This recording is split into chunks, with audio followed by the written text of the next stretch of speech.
Good morning विद्यार्थी मित्रों, सुप्रभात। नमस्ते। How are you to all. मुझे आशा है कि आप सब लोग सुरक्षित होंगे। मेरा नाम त्रिवेदी उर्वशी है। ग्रीन वैली इंटरनेशनल स्कूल में आपका स्वागत है। आज हम कक्षा 8 विषय हिंदी तृतीय सत्र की पहली इकाई पत्र एवं डायरी जो हमने अगले वीडियो में देख लिया और उस इकाई को हमने समझ लिया कि यहाँ पर हमें क्या इकाई में दिया गया है कि टेलीफोन, मोबाइल, ईमेल जैसी अत्याधुनिक सुविधाओं के बावजूद पत्र लेखन का आज भी अपना महत्व है। इस तरह से हमें दिखाया गया है। तो पत्र लेखन हमने किस तरह से करना होगा, किस किस तरह को किसी को भेजना हो तो हम किस तरह से उसका संबोधन करके और उसका समाप्तिपन हम कैसे कर सकते हैं वह हमने देखा। तो पत्र लेखन की कई बातें, महत्वपूर्ण बातें होती है। पत्र लेखन में पत्र में सबसे ऊपर बाईं ओर अपना पूरा नाम, पता और दिनांक लिखना होता है और जिसे पत्र लिखना हो उसके लिए बाईं और शिष्ट भाषा में संबोधन लिखना होता है। और इसके बाद पत्र के मुख्य क्लेवर यानी कि विषय वस्तु को प्रस्तुत करना होता है। पत्र के अंत में हमें नीचे बाईं ओर पत्र लिखने वाले का अपना संबंध और नाम लिखना होता है। पत्र में मित्र या सखी या अपने छोटों के लिए तुम सर्वनाम तथा अपने बड़ों के लिए आप सर्वनाम का प्रयोग कर सकते हैं। पत्र अधिक लंबा ना हो वह भी हमें आवश्यक बातें यहाँ पर ध्यान रखनी चाहिए और पत्र में आवश्यक बातें ही लिखनी चाहिए। पत्र में बोलचाल की भाषा भी सरल होनी चाहिए। यह सारी महत्वपूर्ण बातें हमने पत्र लेखन में सीखी। बाद में आता है डायरी लेखन। तो डायरी लेखन में भी हमने उसकी विशेषताएं और उसके लाभार्थ देखे, यानी कि डायरी लेखन से हमें क्या लाभ होते और उसकी क्या विशेषताएं वो हमने देखा। तो डायरी लेखन में विशेषताएं होती है कि डायरी लेखन क्रमबद्ध का होनी चाहिए। उसमें लिखा गया विवरण संक्षिप्त, सारगर्भित और वास्तविक होना चाहिए। डायरी लेखन में स्थान, तिथि, घटना या तथ्य का स्पष्ट रूप में उल्लेख होना आवश्यक होता है। डायरी लेखन में डायरी लिखते समय यदि आपको लिखना होता है तो उस समय आप आलोचना, टीका टिप्पणी, बनावटीपन, काल्पनिकता और ऐसी अनावश्यक विस्तारों से हमें बचना चाहिए। ऐसे अनावश्यक जो चीज़ें होती है, वस्तुएं, उसे लिखते समय हमें इस सब सारी चीज़ों से हमें सावधानी बरतनी चाहिए, इससे बचना चाहिए। डायरी लेखन के लाभ, तो उससे हमें क्या लाभ होता है। तो डायरी लेखन से जीवन में जो घटी घटनाओं की जानकारी प्राप्त होती है। डायरी लेखन में तथ्यों का उल्लेख रहता है। इसी कारण व्यक्ति दिन भर को अच्छे बुरे काम करता है, उसका उल्लेख भी रहता है। इससे बुराइयों से बचा जा सकता है और डायरी लेखन ही दस्तावेज है जिसे पढ़कर किसी भी व्यक्ति के पिछले अनुभव तथा घटनाओं की जानकारी और वह भी संबंधित व्यक्ति के शब्दों में प्राप्त की जा सकती है। डायरी लेखन हम प्रतिदिन, साप्ताहिक, पाक्षिक अथवा मासिक भी लिखी जा सकती है। तो हमने डायरी लेखन के लाभ और उसकी विशेषताएं भी देखी। तो आज हम उसी इकाई यानी कि पत्र एवं डायरी और उसका प्रकार है पत्र, तो उसके स्वाध्याय और अभ्यास के उत्तरों के बारे में देखेंगे और जानेंगे। तो स्वाध्याय पहले हम अभ्यास लेंगे। अभ्यास में पहला प्रश्न है, निर्देशित विषय के बारे में पत्र लिखिए। तो यहाँ पर पहला उसमें दिखाया गया है, आपने की हुई अपनी यात्रा या आपने किए हुए प्रवास का वर्णन करते हुए अपने मित्र को पत्र लिखिए। यानी कि आपने जो यात्रा प्रवास किया है उसके बारे में अपने मित्र को पत्र लिखते समय आपने जो यात्रा और प्रवास किया है उसका वर्णन आपको अपने मित्र को पत्र लिखते समय करना है। तो यहाँ पर दिया गया है, रमेश पुरोहित, 4 आकाशगंगा डेयरी रोड, राजकोट। दिनांक है 27/12/2013। प्रिय मित्र हितेश, जय हिंद। तुम्हारा पत्र 3 दिन पहले आया था, लेकिन मैं कन्याकुमारी के प्रवास में था और कल ही लौटा हूँ। कन्याकुमारी भारत का प्रसिद्ध तीर्थ स्थान है। यह तमिलनाडु राज्य में भारत के एकदम दक्षिणी सिरे पर स्थित है। हम दादर मद्रास एक्सप्रेस ट्रेन से चेन्नई पहुँचे। हम वहाँ के मीनाक्षी होटल में ठहरे। वहाँ दिसंबर महीने से ही काफ़ी ठंड पड़ने लगती है। दूसरे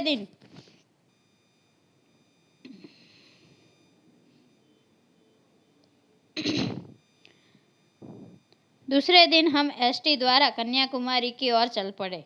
सारा मार्ग नारियल के वृक्षों से भरा हुआ है। हरियाली देखकर मन झूम उठता है। कन्याकुमारी एक छोटा सा कस्बा है। हमने शाम के समय समुद्र तट पर भारी भीड़ देखी। लोग वहाँ का सूर्यास्त देखने के लिए एकत्र हुए थे। सूर्य का वैसा भव्य रूप मैंने पहले कहीं नहीं देखा। अगले दिन कन्याकुमारी का प्राचीन मंदिर और विवेकानंद शिला स्मारक देखा। विवेकानंद की सुंदर मूर्ति दर्शनीय है। हमने कन्याकुमारी के बाजार से शंख और सीपों से बनी हुई कुछ वस्तुएं और एल्बम खरीदे। कुछ चित्र मैं तुम्हें भेज रहा हूँ। शेष कुशल है। अपने माता पिता से मेरा प्रणाम कहना। तुम्हारा मित्र विनय। इस तरह से उसने अपने मित्र को अपनी यात्रा प्रवास के बारे में वर्णन करते हुए मित्र को पत्र में सब बताया। आगे है, बीमारी के कारण अवकाश के लिए कक्षा शिक्षक को पत्र लिखे। यदि आप बीमार होते हैं तो आप अपने कक्षा शिक्षक को पत्र इस तरह से लिख सकते हो। 25 आशा सदन, महात्मा गांधी मार्ग, राजकोट। दिनांक है 28/11/2013। आदरणीय गुरुवर, कक्षा 8 ब। कल शाम मुझे ठंड लगकर बुखार आ गया। डॉक्टर को दिखाया तो उन्होंने बताया कि मलेरिया का बुखार है और इसका कुछ दिन तक ठीक ढंग से उपचार करना होगा। स्वस्थ होने में कम से कम 1 सप्ताह तो लग ही जाएगा। ये तो आपसे प्रार्थना है कि मुझे 1 सप्ताह का अवकाश प्रदान करें। इस बीच मेरी पढ़ाई का जो नुकसान होगा मैं स्वस्थ होते ही उसकी पूर्ति कर लूँगा। आपका आज्ञाकारी शिष्य महिपाल रांदरिया, कक्षा 8 ब। तो इस तरह से आप अपने कक्षा शिक्षक को पत्र लिख सकते हैं बीमारी के बारे में। आगे बढ़ेंगे। तीसरा पत्र, अपने स्कूल की किसी समस्या के बारे में प्रधानाचार्य को पत्र लिखिए। तो यहाँ पर आपको दिया गया है, श्रीमान प्रधानाचार्य, सरदार विद्या मंदिर, नडियाद, 15/10/2013 यह दिनांक है। और विषय दिया गया है, विद्यालय के पुस्तकालय में विज्ञान और वैज्ञानिकों से संबंधित पुस्तकें न होना। आदरणीय गुरुजी, सविनय निवेदन है कि हमारे विद्यालय के पुस्तकालय में साहित्य की पुस्तकों की भरमार है। एक लेखक की कई पुस्तकें हैं। इन पुस्तकों में कविता, कहानी और उपन्यास आदि रचनाएं हैं, परंतु विज्ञान से संबंधित पुस्तकें नहीं है। वैज्ञानिकों की जीवनी संबंधित पुस्तक तो एक भी नहीं है। ऐसी पुस्तकें पढ़ने से बहुत प्रेरणा मिलती है। वैज्ञानिकों के अनुभव विज्ञान के प्रति रुचि जगाते हैं।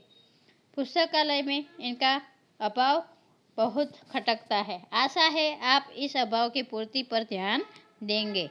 आपका आज्ञाकारी शिष्य सुधीर कापड़िया, कक्षा 8 अ। तो इस तरह से भी आप अपने प्रिंसिपल को पत्र इस तरह से अपनी समस्या के बारे में अपने प्रिंसिपल को पत्र लिख सकते हैं। आगे देखेंगे, सोचो। प्रश्न 2, सोचो और लिखो। उसमें पहला है, अगर तुम्हें मोबाइल फ़ोन पर अपने मित्र को SMS द्वारा बधाई संदेश भेजना हो तो क्या लिखोगे? तो उत्तर में आएगा, मेरे प्यारे रामू, अंतर विद्यालयीन वक्तृत्व स्पर्धा में प्रथम आने पर ढेर सारी बधाइयाँ। अपनी ओर से मैं टाइटन घड़ी भेज रहा हूँ। अब तो पार्टी में ही मिलेंगे। अभिनंदन, तुम्हारा ही निखिल। तो इस तरह से आप SMS द्वारा पत्र भेज सकते हैं। आगे बढ़ेंगे। दूसरा पत्र है, तुमने इस बार छुट्टियों में क्या क्या किया? यह अपने मित्र को कंप्यूटर पर ईमेल द्वारा बताना हो तो क्या लिखोगे? आपने अपने मित्र को छुट्टियों के बारे में बताना हो तो आप ईमेल के द्वारा इस तरह से आप लिख सकते हो। तो यहाँ पर है प्रेम कुंज, स्टेशन रोड, अहमदाबाद, 20 नवंबर 2013। प्रिय अविनाश, इस बार हमने छुट्टियाँ अहमदाबाद में ही बिताने का निर्णय किया था, इसीलिए मुझे इस अवकाश का उचित ढंग से उपयोग करना था। मैं नित्य प्रातःकाल व्यायामशाला जाता था। वहाँ तरह तरह के व्यायाम के साथ साथ योग का भी अभ्यास करता था। दोपहर का भोजन के बाद कुछ समय दूरदर्शन देखता था। अपराह्न में साइकिल पर बैठकर मैं कंप्यूटर क्लास में जाता था। शाम को वहीं से हमारी दुकान पर जाता था और 8 बजे पिताजी के साथ घर लौटता था। रात को दूरदर्शन देखता था या बहन के साथ कैरम या चेस खेलता था। इस तरह छुट्टी के दिन कब बीत गए इसका पता ही न चला। तुम्हारा मित्र सौरभ। तो इस तरह आप अपनी छुट्टियों के बारे में अपने मित्र को पत्र लिख सकते हैं। आगे है प्रश्न नंबर 3।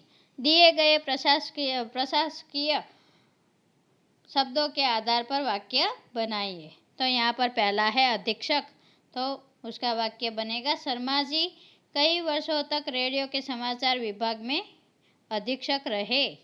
दूसरा है प्रभारी, तो उसका वाक्य बनेगा उसने सूचना विभाग के प्रभारी का पद संभाला। तीसरा है आयकर, तो आयकर छिपाना अपराध है। चौथा है प्रशासन, तो यहाँ पर उसका वाक्य बनेगा पूर्व सूचना मिलने पर भी प्रशासन ने कोई सक्रियता नहीं दिखाई। तो आगे बढ़ेंगे हम। चौथा प्रश्न नंबर 4 डायरी के रूप में लिखिए। तो यहाँ पर पहला दिया गया है किसी एक पूरे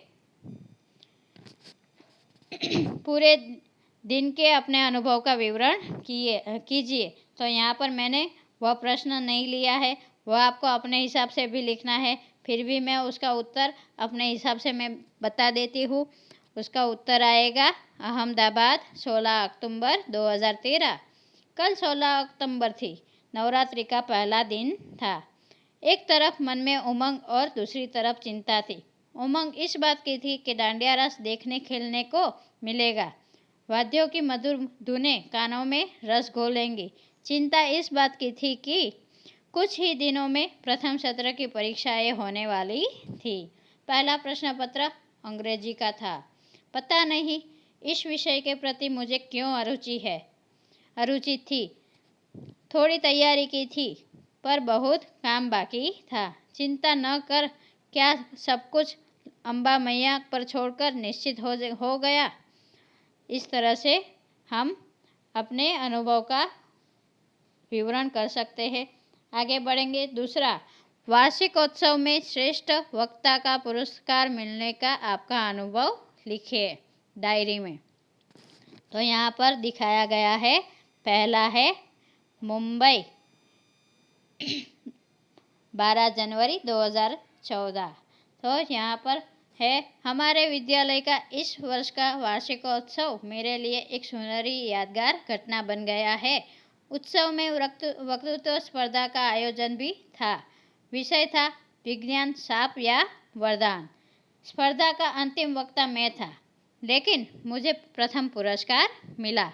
मित्र हैरान थे कि यह बहुत कम बोलने वाला आज इतना धड़ाधड़ कैसे बोल रहा है। सचमुच उस समय मेरी वाणी पर सरस्वती विराजमान हो गई थी। शाम को पिताजी घर लौटे तो बहुत खुश थे। उन्होंने अदालत में प्रतिवादी के वकील को अपनी दलीलों से परास्त कर दिया था। सचमुच आज का दिन तो हमारे लिए सरस्वती का दिन ही था। तो इस तरह से अपने अनुभव लिख सकते हो अपनी डायरी में। तीसरा है अपने जीवन का कोई सुखद अनुभव लिखिए। तो यहाँ पर दिया गया है सूरत 17 नवंबर 2013। आज का दिन तो सचमुच अविस्मरणीय रहा। दिवाली के मेले में जाने के लिए माँ ने 20 रुपये दिए थे। अब इस छोटी सी रकम में क्या मेले का आनंद लिया जा सकता है। इसमें 5 रुपये तो बस के किराए के लिए ही थे। मैं मेले में जाने के लिए निकल ही रहा था कि मेरे मामा जी आ गए। वे बोले मेला देखा तो मुझे भी बरसों हो गए, चलो मैं भी आज मेले का आनंद ले लेता हूँ।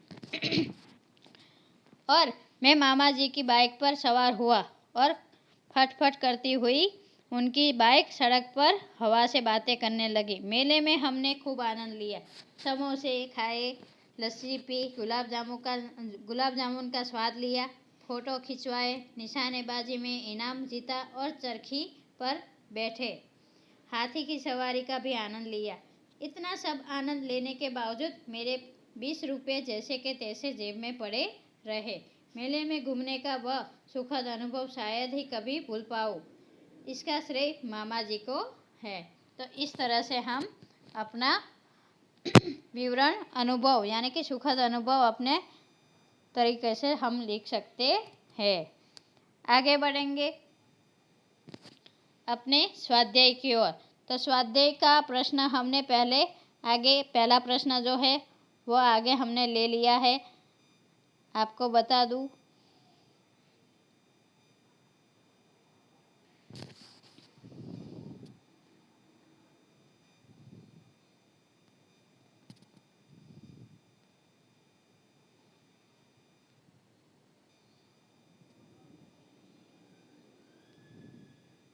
तो यहाँ पर पहला है, नीचे दिए गए स्वाध्याय के प्रश्नों में पहला है, नीचे दिए गए डायरी के अंश का अपनी मातृभाषा में अनुवाद कीजिए।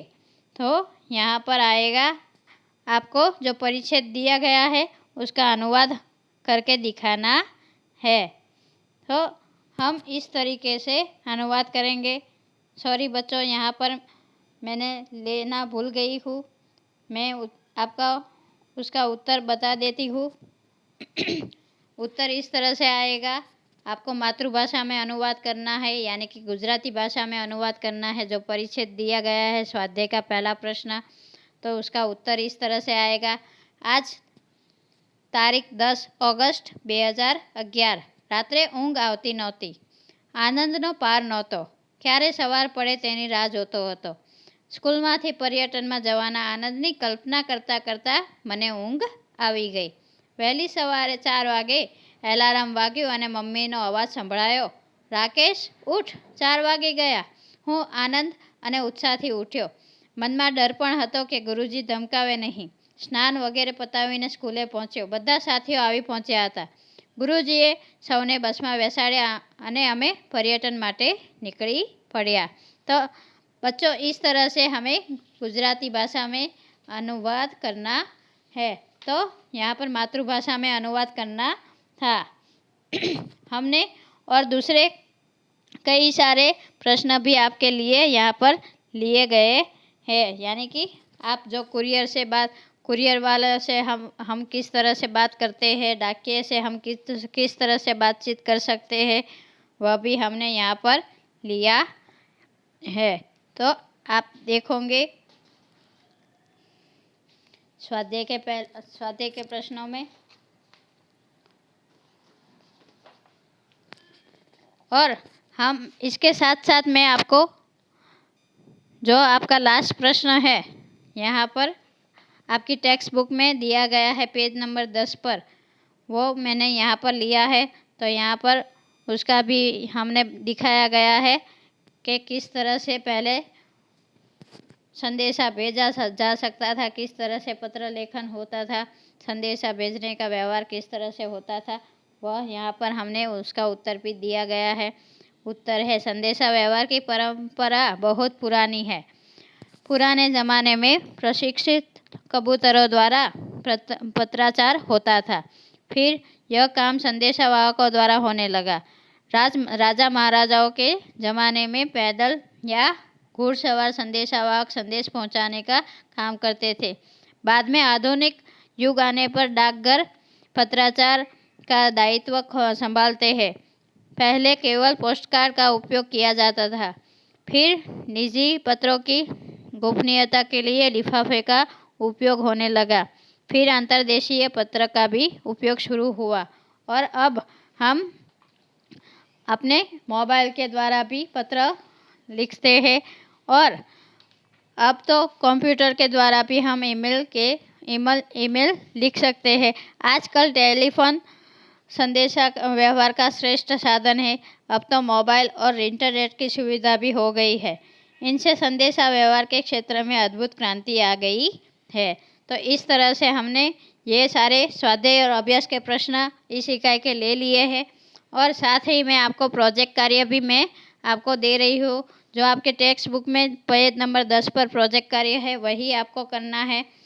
विविध डाक टिकटों का संकलन करना है, यानी कि आपको प्रोजेक्ट जो पेज लेंगे प्रोजेक्ट का उसमें वह सारी टिकटें विदेशी टिकटों का भी वहाँ पर संकलन यानी कि डाक टिकटों का आपको समावेश करना है। वो आपको कहीं पर भी मिल जाएगी, या तो स्टेशनरी में जाके भी आप ले सकते हो, या आप पोस्ट कार्ड, अंतर्देशीय पत्र और लिफाफे के चित्र भी बनाइए। इस तरह से आप कोई भी दोनों में से कोई भी आप एक प्रोजेक्ट कार्य आपको करना है। घर पर रहकर ही आपको यह प्रोजेक्ट वर्क आपको दिया गया है वो आपको पूरा करना है। पहला है विविध डाक टिकटों का संकलन, यानी कि आपको अपने प्रोजेक्ट का जो पेज होगा उस पर आपको वो टिकट लगानी है। दूसरा है पोस्ट कार्ड, अंतर्देशीय पत्र और लिफाफे के चित्र बनाइए। ये दोनों में से कोई भी एक आपको प्रोजेक्ट कार्य करना होगा। तो आओ बच्चों, हम साथ ही विद्यार्थी मित्रों साथ में ही हम अपने वर्कशीट के प्रश्न भी देख लेते हैं। तो वर्कशीट में आपको पहला प्रश्न रहेगा, पत्र लेखन में पता और तारीख किस ओर लिखनी चाहिए। तो यहाँ पर उसका उत्तर आएगा बाईं ओर। पत्र लेखन में पता और तारीख बाईं ओर लिखनी चाहिए। आगे बढ़ेंगे, व्यावसायिक पत्र को लिखते समय किस अभिवादन का उपयोग करेंगे।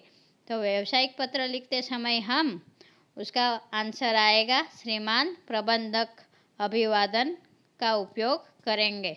आंसर में आएगा श्रीमान प्रबंधक। आगे बढ़ेंगे, कार्यालय पत्र लिखते समय किस अभिवादन का उपयोग नहीं होगा। यहाँ पर कार्यालय पत्र लिखते समय हम किस अभिवादन का उपयोग नहीं करेंगे। तो यहाँ पर उसका उत्तर आएगा चिरंजीवी शब्द। चिरंजीवी शब्द का उपयोग नहीं होगा। फिर आगे बढ़ेंगे, प्रार्थना पत्र की समाप्ति में किस शब्दावली का उपयोग नहीं होगा। तो प्रार्थना पत्र आप जब लिखते हो तो उसकी समाप्ति में हम यह शब्द का उपयोग नहीं कर सकते। उसका उत्तर आएगा शुभेच्छु। शुभेच्छु का हम उपयोग नहीं कर सकते यह शब्द का। आगे बढ़ेंगे, गुरु शिष्य को पत्र लिखते समय किस अभिवादन संबंधित शब्द को लिखेंगे। तो गुरु शिष्य को पत्र लिखता है तो उसका अभिवादन संबंधित शब्द आएगा पूजनीय। उसका उत्तर आएगा पूजनीय। आगे बढ़ेंगे, पत्र लेखन के विभिन्न रूप के नाम लिखे। तो यहाँ हम कैसे कैसे पत्र हमने देखे और कैसे कैसे पत्र हम लिख सकते हैं। तो वो उसका आएगा पहला व्यक्तिगत पत्र, व्यावसायिक पत्र और कार्यालयी पत्र और प्रार्थना पत्र। ये सारे पत्र हम विभिन्न रूप से लिख सकते हैं। आगे बढ़ेंगे, डायरी में किसके विषय में जानकारी प्राप्त होती है। तो डायरी में दैनिक जीवन में घटने वाली घटनाओं तथा तथ्यों की संक्षिप्त जानकारी प्राप्त होती है। किसी भी व्यक्ति की डायरी हम चेक करते हैं तो उसके जीवन की जो घटने वाली घटनाएं थी, उनके अनुभव थे, उनकी जो तथ्य थे, वास्तविकता थी, वह हमको उसके द्वारा हमें जानकारी प्राप्त होती है। आगे बढ़ेंगे, डायरी शब्द किस भाषा का है। तो डायरी शब्द अंग्रेजी भाषा का है। डायरी के लिए हिंदी में किन शब्दों का प्रयोग किया जाता है। तो डायरी के लिए हिंदी में दैनंदिनी, दैनिकी आदि शब्दों का प्रयोग किया जाता है। डायरी में वैयक्तिकता होती है। तो हाँ, उसमें आएगा राइट। डायरी में वैयक्तिकता होती है। डायरी कब लिखी जा सकती है। तो उसका उत्तर आएगा डायरी प्रतिदिन, साप्ताहिक, पाक्षिक अथवा मासिक लिखी जा सकती है। फिर उसमें प्रश्न है डायरी लेखन की विशेषताएं लिखे। तो मैंने आपको विशेषताएं भी बताई है। डायरी लेखन के लाभ लिखे, तो मैंने वह भी आपको बताया है डायरी लेखन के लाभ। और उसके बाद है हमें जो शब्द का वाक्य बनाया अधीक्षक, प्रभारी, आयकर प्रशासन, वह भी आपको वर्कशीट में दिया गया है। फिर हमने स्वाध्याय के जो प्रश्न देखे डायरी के रूप में लिखे। पहला है किसी पूरे दिन के अनुभव का विवरण कीजिए, वह भी हमने आगे स्वाध्याय में देख लिया। वार्षिकोत्सव में सर्वश्रेष्ठ वक्ता का पुरस्कार मिलने का आपका अनुभव, वह भी हमने देख लिया। और तीसरा है अपने जीवन का कोई सुखद अनुभव, वह भी हमने देख लिया है।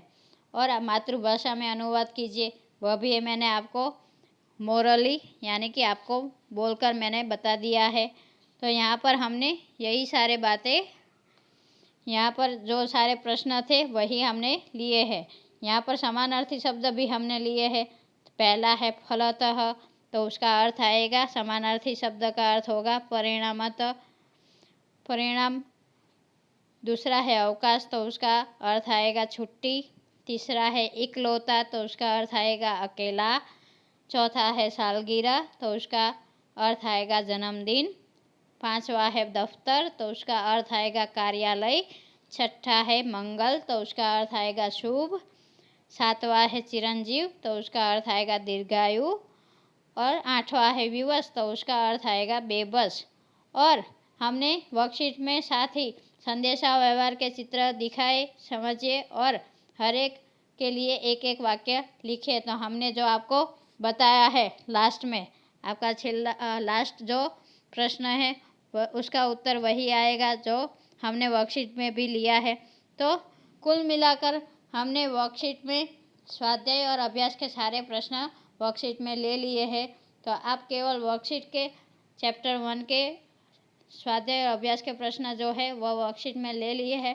तो वर्कशीट में से आप देखकर अपनी नोटबुक में लिख सकते हो। यहाँ से हम आपको यह वर्कशीट भेजेंगे और आप अपनी नोटबुक में स्वच्छ और सुंदर अक्षरों से लिखना।